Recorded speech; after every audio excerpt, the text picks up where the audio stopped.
aujourd'hui une vidéo, une analyse, alors pas d'un film ni d'un animé, mais plutôt d'un documentaire que j'ai vu sur Netflix.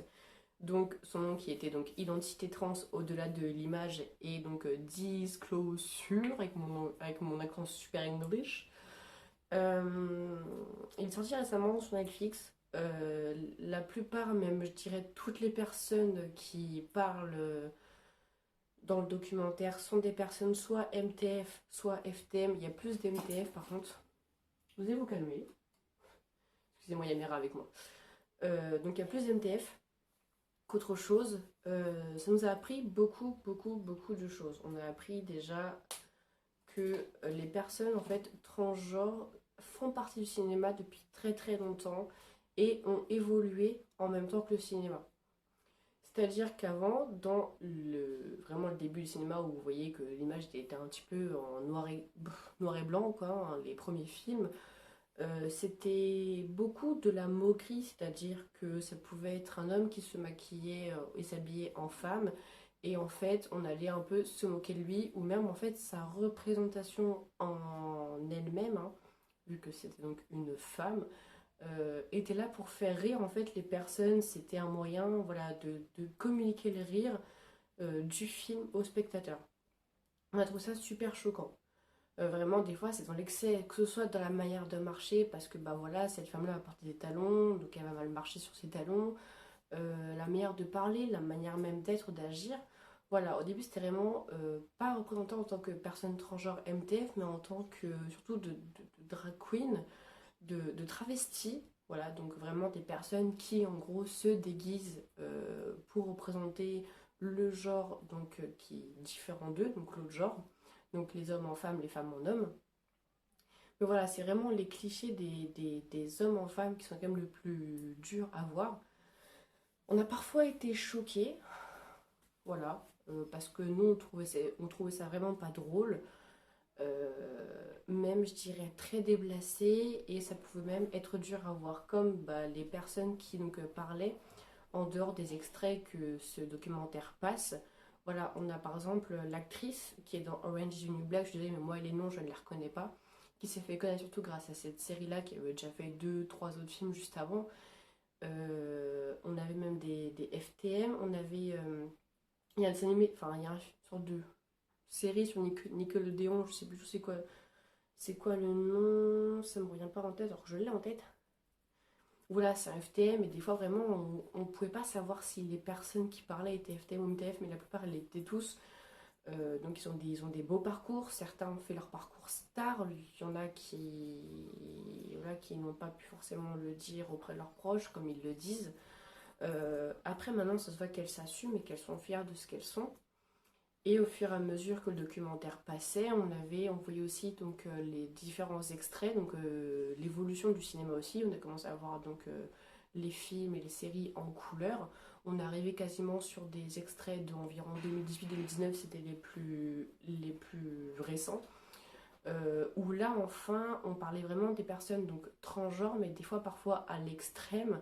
Ils n'hésitaient pas par exemple à montrer donc, une femme qui avait le torse plat et qui avait un sexe masculin entre les jambes, et donc cela, donc durant des moments où ils auraient dû coucher ensemble, avoir du sexe, ils n'hésitaient pas dans ce genre de moment à montrer la répulsion que cela devait avoir, c'est-à-dire des actes de violence. En général, voilà, dès que on va dire le mari, la femme, découvrait qu'en fait son compagnon ou quelqu'un de proche d'elle était en fait transgenre, découvrait même son sexe ou etc. La violence était souvent présente, soit on les poussait, soit c'était une claque qui partait. Après c'était dans l'extrême, pareil, il y en a où il y a Jim Carrey qui joue dedans, où on voit tous les policiers autour qui en fait vomissent, ils lui arrachent la bague de fiançailles que la femme, donc transgenre, avait en main. Mais voilà, dans beaucoup de films, on voit donc le vomissement, c'est-à-dire le fait que cela répugne les personnes cis en général d'être en contact avec une personne transgenre, que ce soit un homme transgenre ou une femme transgenre. Ça aussi, ça fait mal à regarder.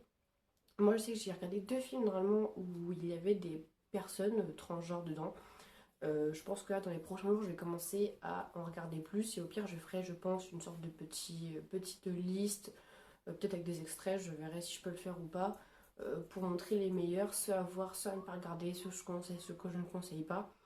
Mais voilà, donc beaucoup de violence, de vomissements pour montrer que c'est qu'on était des monstres en fait. Voilà, donc même les acteurs qui parlaient ou écrivains, voilà, les personnes transgenres qui étaient dans ce documentaire-là, voilà, précisaient par moments que certaines scènes, certains films étaient durs vraiment à voir. Dans un film, je sais plus le titre, mais il faut vraiment que je le voie, il a l'air magnifique, il est sorti, je crois, il y a 2 ou 3 ans. Carrément, ça va jusqu'au viol. Je trouve que c'est assez chaud. Bref, je crois que je m'étais environ vers tout ce qui était donc être répugné, donc des personnes transgenres. Euh, oui, je sais. Voilà, dans le film que donc j'aimerais voir, qui m'a bien plu, qui a l'air d'être assez fort en émotion et même à regarder, je pense que c'est assez dur. Euh, Carrément, ça peut aller jusqu'au viol d'une personne, voilà, pour lui montrer que c'est un monstre, en fait, qu'elle mérite que ça. Et je trouve que c'est assez hard de montrer les choses ainsi. Dans notre film, j'ai bien vu aussi qu'en fait c'était donc un homme et une femme, donc une femme transgenre, l'homme ne le savait pas, qui commençait un rapport sexuel et tout d'un coup il s'est arrêté, il est parti, il a été voir un ami à lui et lui a dit voilà, ma femme est un homme. Alors déjà je trouve que voilà, dire choses comme ça c'est assez hard parce que tu le dis pas. C'est pas un truc que lui devait annoncer à cette personne-là, mais vraiment à la femme transgenre. Et comment il l'a remarqué, c'est parce que cette femme avait eu l'opération donc de l'entrejambe. J'ai plus vraiment le nom en tête. Et en fait, bah, un homme qui devient une femme se fait rentrer le pénis pour créer donc un utérus. Mais suivant la taille du pénis, le vagin est soit petit, soit grand. Voilà. Mais moi, je l'ai appris hier, j'avais jamais pensé comme ça. Pour moi, t'as un vagin, on s'en fiche de la taille, quoi. Et non, non. C'est-à-dire qu'en fait, quand bah, l'homme était rentré en elle, voilà, il a remarqué que le vagin était tout petit. Ce qui veut dire qu'avant, il devait avoir un petit pénis. Enfin, elle devait avoir, excusez-moi, elle devait avoir un petit pénis. Ça me perturbe tout ça. Et donc voilà, enfin, il s'en va, il part comme ça et il dit clairement oui, ma femme est un homme. Et alors, ça peut faire quoi si tu l'aimes? On s'en fiche du sexe. Enfin, pour moi, c'est pas important. Enfin, voilà, se référencer au viol, au vagin de cette femme, c'est pas cool. Enfin voilà, le documentaire était vraiment assez intéressant pour apprendre donc de nouvelles choses. Je suis désolée, mes rats font n'importe quoi.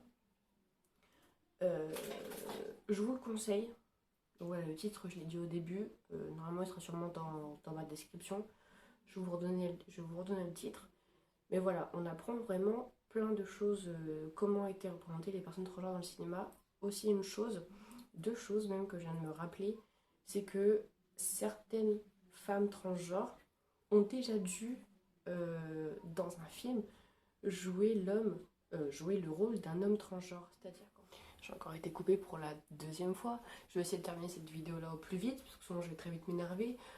Donc oui, les 2 choses aussi que je voulais vous dire, c'est qu'on voyait beaucoup, donc comme je l'ai dit, la femme transgenre donc, qui devait jouer le rôle d'un homme transgenre. Donc c'est assez dur pour elle, parce qu'en fait c'est comme si elle revenait à la case départ. Donc je trouve que c'est n'importe quoi. Et la dernière chose aussi, c'est que en général, voilà, beaucoup d'actrices qui étaient voilà, dans le documentaire disaient clairement que dans toutes les séries ou films qu'elles jouaient en femme transgenre, à chaque fois elles mouraient. Elles ne comptaient même plus le nombre de fois qu'en fait elles sont mortes dans leur série. Voilà, c'est le cliché, c'est que la femme transgenre, elle se suicide, on la retrouve morte, c'est un homicide. Voilà. Donc en fait, c'est vraiment que des images péjoratives qu'on a des personnes transgenres dans le cinéma. Pas forcément dans tous les films, mais dans beaucoup. Certains films sont durs à regarder, comme je vous ai dit. Ça peut être dur aussi pour les femmes ou les hommes transgenres de jouer ce genre de rôle.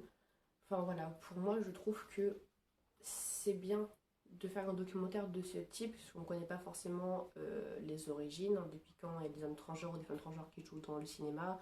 On ne sait pas forcément dans quoi ils jouent, on ne connaît pas forcément les titres des films, alors que là vraiment tout est dit. Et on remarque bien qu'il y a une évolution, mais que quand même c'est pas encore... il n'y a pas une égalité entre un acteur cis et un acteur transgenre. Voilà, on va essayer de lui montrer que que c'est une personne répugnante, on va essayer de lui montrer qu'en fait bah, il doit mourir, on va lui montrer qu'en fait le viol c'est normal. Bon voilà. Euh, donc après, même voilà, même des actrices disent clairement, comme la femme qui joue dans Orange is the New Black dit clairement que elle se méfiait quand elle sortait dans New York parce que bah voilà, elle rentrait dans un train, on lui riait au nez, voilà, c'était beaucoup. C'est comme si c'était, vous savez, un bouffon, le bouffon du roi. Donc en fait, voilà, on voit une personne transgenre, on en rigole. C'est un documentaire qui montre bien qu'on n'est pas du tout accepté. Ils le disent clairement aussi que dans les LGBTQI+, les personnes transgenres sont les plus dénigrées, les plus rejetées, les plus insultées. Et donc ça, c'est assez dur. Voilà, ça évolue dans le temps, mais c'est assez dur. Donc je vous le conseille vraiment, c'était un très beau documentaire. J'ai pas vu le temps passer quand je l'ai regardé. En plus, par contre, il est en anglais, sous-titré français, mais on entend leur voix originale et ça c'est vraiment classe. Elles font passer des messages qui sont vraiment magnifiques. Et il faut vraiment pas baisser les bras. Il faut vraiment que vous soyez fiers de ce que vous êtes. Il faut vous battre pour ce que vous êtes à l'intérieur. Il faut vous battre durant votre transition. Il faut vous affirmer. Faut pas vous cacher. Il faut pas avoir peur de faire un out. Oui, dans la rue, vous pouvez être critiqué, surtout les MTF. Oui, vous pourrez être rejeté, oui, vous allez perdre de la famille, des amis, mais vous vivez. Vous vivez pour qui? Pour eux ou pour vous? Pensez à ça avant de vous rendre mal. Sur ce, pensez donc à vous abonner, à lâcher un petit like, à mettre un petit commentaire. Donnez-moi des films avec des personnes transgenres que vous connaissez, j'irai les regarder. Ça m'intéresse beaucoup. Pensez à partager autour de vous et activer la cloche pour les prochaines notifications. Moi sur ce, je vous dis de passer un très bon week-end, profitez du bon temps pour ceux qui l'ont et je vous dis grands bisous et à plus tard.